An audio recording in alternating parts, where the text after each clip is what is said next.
बच्चों, कैसे हैं आप सब।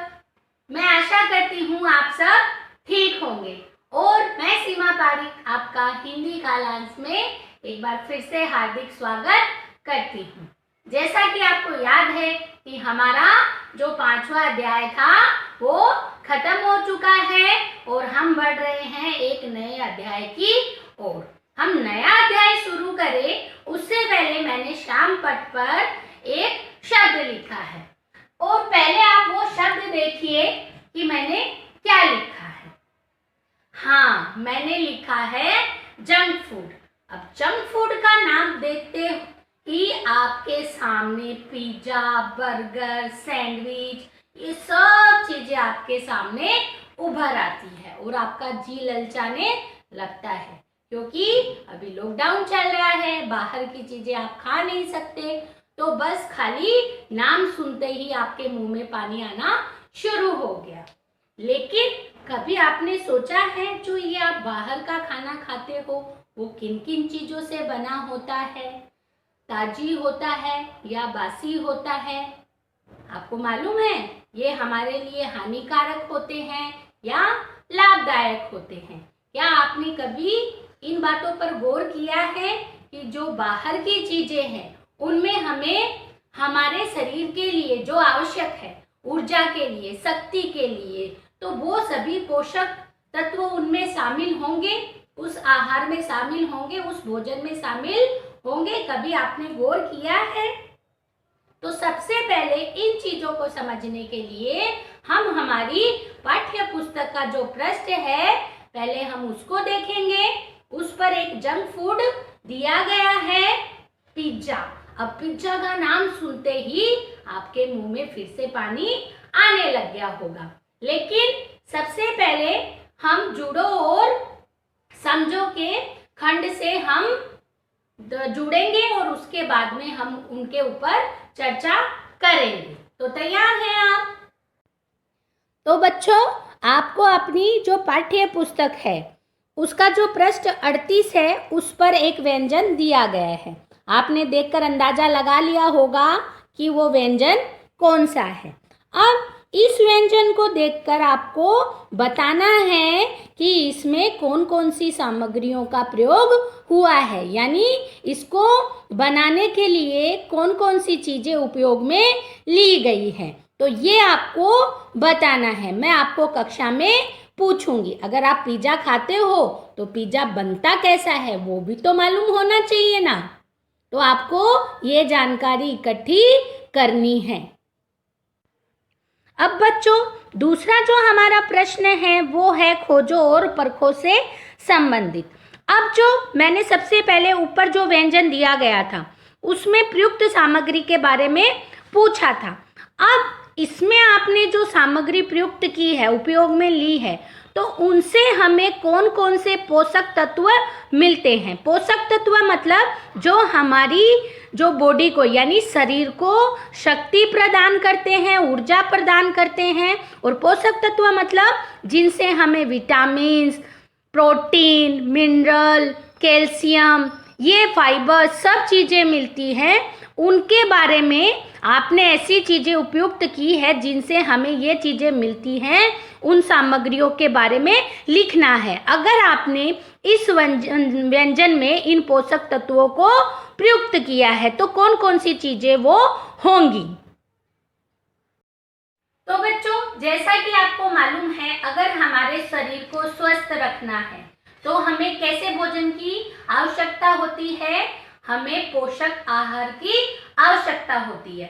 अब ये पोषक आहार कौन कौन से होते हैं आपको मालूम है? नहीं मालूम है तो मैं आपको एक बार फिर से बताती हूँ। पोषक आहार वो होते हैं जैसे अंकुरित दालें, फल, हरी सब्जियां, ये सब खाने से हमारे शरीर को शक्ति मिलती है, ऊर्जा मिलती है और हम सुचारू रूप से कार्य कर सकते हैं। अब पोषक तत्व किससे मिलते हैं? इसी पोषक आहार से हमें पोषक तत्व मिलते हैं। जैसे हम फल सब्जियां खाएंगे तो हमें क्या मिलेगा? विटामिन्स मिलेंगे। और अगर हम दालें खाएंगे तो उनसे हमें क्या मिलता है? प्रोटीन मिलता है। और अगर आपने जैसे पिज्जा में एक चीज है। तो चीज में बहुत ज्यादा कैल्शियम होता है, लेकिन अगर उसका ज्यादा उपयोग करेंगे तो उसमें कैलोरी की मात्रा भी बहुत ज्यादा होती है, जो हमारे शरीर में वसा को बढ़ाता है, यानी फैट्स बढ़ाता है, मोटापा बढ़ जाता है। तो कई चीजें अति आवश्यकता से अधिक उपयोग करने पर हानिकारक होती हैं और हमारे शरीर को नुकसान पहुंचा सकता है। तो आज जो हम पाठ पढ़ने वाले हैं वो है जंकी बर्गर का पश्चाताप। आपने देखा होगा कि आप चटकारे ले लेकर बर्गर खाते हैं, लेकिन एक दिन बर्गर ने सोचा कि लोग मुझे इतने चाव से खा रहे हैं, लेकिन उसके मन में गलानी हो गई कि भाई इससे लोगों को बहुत ज्यादा नुकसान पहुंच रहा है। तो वो पाठकों को एक चिट्ठी लिखता है और उसमें क्या कन्फेशन करता है, यानी दोष स्वीकृति मानता है कि इससे क्या क्या नुकसान हो रहे हैं। तो इस पाठ के माध्यम से हम वो पढ़ेंगे। तो सबसे पहले हम पृष्ठ देखेंगे, उसके बाद में पठन क्रिया शुरू करेंगे। तो बच्चों, सबसे पहले बर्गर क्या लिखता है अपने पत्र में? प्यारे दोस्तों, आप सबसे सच छिपाना अब बहुत मुश्किल हो रहा है, इसलिए आज मैं बोलने के लिए तत्पर हूँ।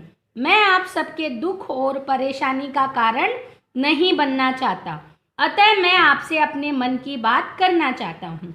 अब यहाँ पर बर्गर है, वो अपने पाठकों से बातें करना चाहता है पत्र के माध्यम से, और वो क्या बोलता है कि अब मुझसे जो सच है वो छिपाया नहीं जा रहा है, उसमें छिपाने में बहुत कठिनाई हो रही है, इसलिए मैं आज आपसे सच बोलने के लिए तैयार हूँ। क्योंकि बर्गर है वो सबके दुख और परेशानी का कारण नहीं बनना चाहता है, और किस प्रकार वो अपने मन की बात करता है वो हम आगे पढ़ेंगे। मैं जानता हूँ कि मेरे इस कदम से दुनिया भर में फैले मेरे सभी साथियों को धक्का लगेगा, उन्हें बहुत निराशा होगी। सच अधिक दिन तक अंधेरे में दबा नहीं रह सकता। अब आगे बर्गर क्या कहता है कि मैं जानता हूँ कि जो मैं बात करने जा रहा हूँ उससे दुनिया भर में जो मेरे साथी हैं, जो मुझे खाते हैं बड़े चाव से, तो अगर मैं उनको सच बताऊंगा तो उन्हें बहुत ज़्यादा दुख होगा, धक्का लगेगा। क्यों लगेगा? क्योंकि उनके सामने सच्चाई आएगी। अब वो सच्चाई कौन सी है वो बर्गर हमें बताएगा। अब वो आगे क्या बोलता है कि अधिक दिन तक मैं जो सच है उसको अंधेरे में दबा नहीं सकता, या मतलब कि उसको छिपा नहीं सकता।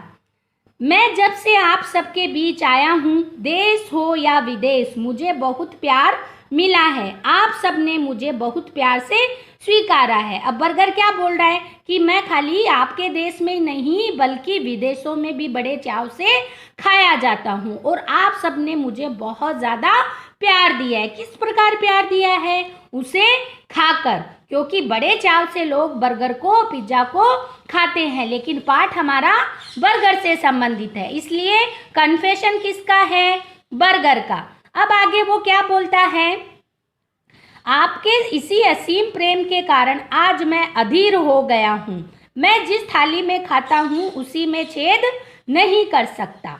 अब आगे वो क्या बोलता है कि मुझे इतना प्यार मिला है लोगों के कारण कि मैं बेचैन हो गया हूँ और मैं सच्चाई को छुपा नहीं सकता, और जिस थाली में मैं खाता हूँ उसमें छेद नहीं कर सकता, यानी उसके साथ धोखा नहीं कर सकता। क्योंकि बर्गर को मालूम है कि जिस बर्गर को लोग बड़े चाव से खा रहे हैं वो उनके शरीर को हानि पहुंचा रहा है, और ये बात बर्गर को बहुत अच्छे से मालूम है, लेकिन ये बात का खुलासा वो अपने पाठकों से करने जा रहा है। इसलिए वो बोल रहा है कि मैं जिस थाली में खाता हूँ उसमें छेद नहीं कर सकता, कि जो लोग मुझे पसंद करते हैं मैं उनके साथ में जो धोखा है वो नहीं कर सकता। अब बच्चों आप इधर देखना, यहाँ पर कुछ शब्दार्थ भी दिए गए हैं। आप देखिए, अधीर मतलब बेचैन, कन्फेशन मतलब दोष स्वीकृति, अपना अपराध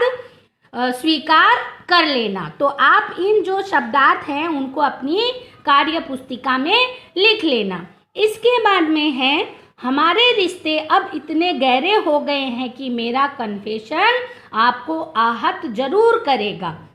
मेरी मंशा आपको स्वस्थ व सुरक्षित देखने की है, इसलिए आज मैं यह कदम उठाने जा रहा हूँ। अब आगे बर्गर क्या कहता है कि आप इतने दिनों से मेरे को खा रहे हो, तो हमारे रिश्ते इतने गहरे हो गए हैं कि मेरा कन्फेशन आपको दुखी कर सकता है। अब कन्फेशन मतलब आपको बताया था दोष, स्वीकृति, और आहत मतलब दुखी। तो ये बात जब मैं आपको ये बताऊंगा कि बर्गर खाना भी हानिकारक होता है, तो ये मेरी दोस्त स्वीकृति से आप बहुत ज़्यादा दुखी हो जाओगे। लेकिन मेरी मंशा मतलब इच्छा आपको स्वस्थ और सुरक्षित देखने की है, इसलिए यह कदम बर्गर उठाने जा रहा है कि आपको कौन कौन से नुकसान पहुंच सकते हैं। तो बच्चों, जितना पाठ हमने आज पढ़ा उससे संबंधित प्रश्नोत्तर आगे दिए गए हैं। तो सबसे पहले है सही उत्तर पर सही का निशान लगाओ। तो पहला जो प्रश्न है, पाठ में बर्गर ने किसके नाम पत्र लिखा है? तो पत्र किसके नाम पर लिखा है? पढ़ने वाला क्या होगा? समझिए, पाठकों को, दुकानदारों को के या शिक्षकों के? किसके नाम लिखा था? पाठकों के। तो यहाँ पर आपको निशान लगाना है। इसके बाद में है बर्गर पाठकों से कौन सा सच नहीं छिपाना चाहता? अपने प्रिय होने का, अपने छद्म रूप का, या इनमें से कोई नहीं। अब बच्चों, छद्म रूप क्या होता है? छलावा करना यानी ठगना। तो ये छद्म रूप का अर्थ यहाँ पर होता है। तो कौन सा सच नहीं छिपाना चाहता था? जो छलावा किया जा रहा है, दिखाया कुछ और जा रहा है लेकिन शरीर को हानि पहुंच रही है, तो यहाँ पर आपको निशान लगाना है। इसके बाद में है बर्गर के त्याग से हम कैसे रहेंगे? तो कैसे रहेंगे अगर बर्गर खाना छोड़ देंगे? स्वस्थ रहेंगे, सुरक्षित रहेंगे, या दोनों? तो ये दोनों ही बातें यहाँ पर लागू होती है। तो ये आपको अपनी पाठ्य पुस्तक में ही करना है और ये पाठ को अच्छे से पढ़ना है। तो बच्चों, अभी हमने जंकी बर्गर का पश्चाताप पाठ का आधा भाग पढ़ा। अब आपको इतना तो समझ में आ गया होगा हमारे शरीर को ऊर्जा व शक्ति प्रदान करने के लिए कौन कौन से पोषक तत्व आवश्यक है। अब इन पोषक तत्वों को आपको अपनी जो कार्य पुस्तिका है उसमें लिखना है। मैं आपको आगे की कालांश में पूछूंगी। आज के लिए इतना ही। आगे की कालांश में एक बार फिर मैं आपसे मिलूंगी। तब तक के लिए नमस्कार। स्वस्थ रहिए, सुरक्षित रहिए।